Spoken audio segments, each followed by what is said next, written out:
వాళ్ళ నా గురించి తెలుసు మీకు. అనేక ఇబ్బందులు పడ్డాం, అనేక ఒత్తిడులు ఎదుర్కొన్నా. ఈ కరీంనగర్లో ధర్మానికి కష్టం వచ్చినా, సమాజానికి ఆపద వచ్చినా నా ప్రాణాలకు తెగించుకోవడానికి చరిత్ర మీకు తెలుసు. అర్ధరాత్రి మీరందరూ ప్రశాంతంగా ఇంట్లో నిద్రపోతున్న సమయంలో కరీంనగర్ అడ్డ మీద ధర్మానికి ఆపద వచ్చినప్పుడు అన్నిటికీ ఎదుర్కొని ఎలా ఆందోళన చేసి జైలుకి చరిత్ర ఒక్కసారి గుర్తుంచుకోండి. 2005 నుంచి 2011 వరకు 5 సంవత్సరాల్లో 7 సార్లు జైలుకి చరిత్ర నాది.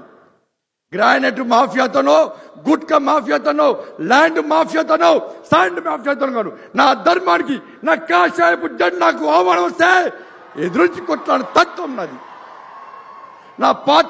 నా పార్టీ నేర్పింది నాకు త్యాగానికి వెనకాడద్దు, ధర్మం కోసం యుద్ధం చేయాలి, ఏదైనా తెగించి కొట్లాడేటువంటి ఆలోచన కల్పించిన పార్టీ నా భారతీయ జనతా పార్టీ.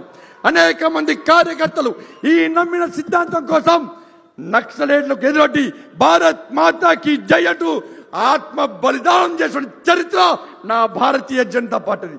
వాళ్ళు ఏదైతే లక్ష్యం కోసం, ఏదైతే ఆశయం కోసం ప్రాణ త్యాగం చేసినో ఆ లక్ష్యాన్ని చేరుకోవడానికి, ఆ ఆశను నెరవేర్చడానికే ప్రతి భారతీయ జనతా పార్టీ కార్యకర్త ఈ కాషాయపు జెండా పట్టుకొని, ఈ కమలపు జెండా పట్టుకొని యుద్ధం చేయడానికి నా సిద్ధమైన పార్టీ నా భారతీయ జనతా పార్టీ. నా భారతీయ జనతా పార్టీ కార్యకర్తలు ఒక్కసారి ఆలోచించండి. నేను ఏ వాటి కోసం పనిచేయలే, నా సొంత లాభం కోసం పనిచేయలే, నా కుటుంబాన్ని ఒప్పించిన, నా భార్య పిల్లల్ని ఒప్పించిన, నేను ధర్మం కోసం యుద్ధం చేస్తున్నా, త్యాగానికి కూడా వెనుకరాను. నాకు ఏ కష్టం వచ్చినా, నాకు ఏ జరిగినా కూడా ఈ పూర్తి సమాజం, ఈ కరీంనగర్ ప్రజలందరూ కూడా నా కుటుంబానికి అండగా ఉన్న విశ్వాసంతో మాత్రమే చేస్తున్నా. అనేక సందర్భాల్లో నాకు అండగా వచ్చినప్పుడు ఈ సమాజం నాకు అండగా ఉంది, ఈ కరీంనగర్ ప్రజలు అండగా ఉన్నారు. కానీ కొంతమంది కలిసి నన్ను ఓడగొట్టారు. ఇవాళ మీరందరి ఓట్లతోని గెలవడానికే, మీరందరూ గెలిపిస్తారన్న నమ్మకంతోనే ఈ ఎన్నికల్లో పోటీ చేస్తున్నా. అనేక ఇబ్బందులు వచ్చినా కూడా ఏ ఇబ్బంది ఎప్పుడు స్పష్టం చేయలే. మీ ఇబ్బందులను నా ఇబ్బందిగా భావించి, ఎన్ని కష్టాలు వచ్చినా, ఎన్ని ఇబ్బందులు వచ్చినా, అన్ని రకాల సమస్యలు వచ్చినా ఆ సమస్యలను ఎదుర్కొని మీ సమస్యల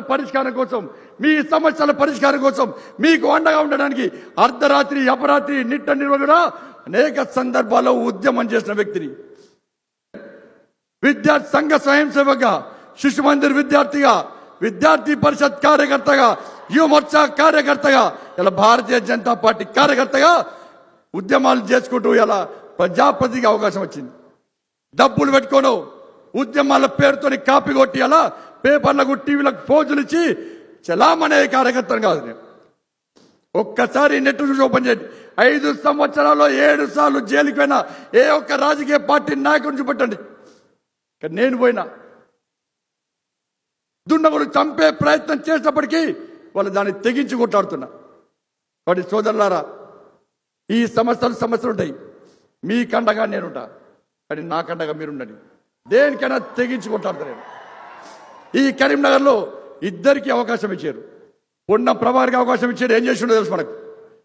వినోద్ కుమార్ గారికి అవకాశం ఇచ్చారు, ఏం చేసి తెలుసు. వాళ్ళ కార్యకర్తలు చెప్తున్నారు, అన్నా మేము ఆ నాయకుడిని గెలిపిస్తే అసలు అడ్రస్ లేడు, మాకు సమస్య వచ్చినా కనబడతలేడు, మాకు ఆపద వచ్చినా కనబడతలేడు, మాకు ఏ కష్టం వచ్చినా ఆయనకు వినబడతలేదు. నీకన్నా ఓటేస్తే నిన్ను గెలిపిస్తే సంజయ్ అన్న అంటే చెప్పన్నా అంటావు. మాకు కావాల్సింది అదే అన్న.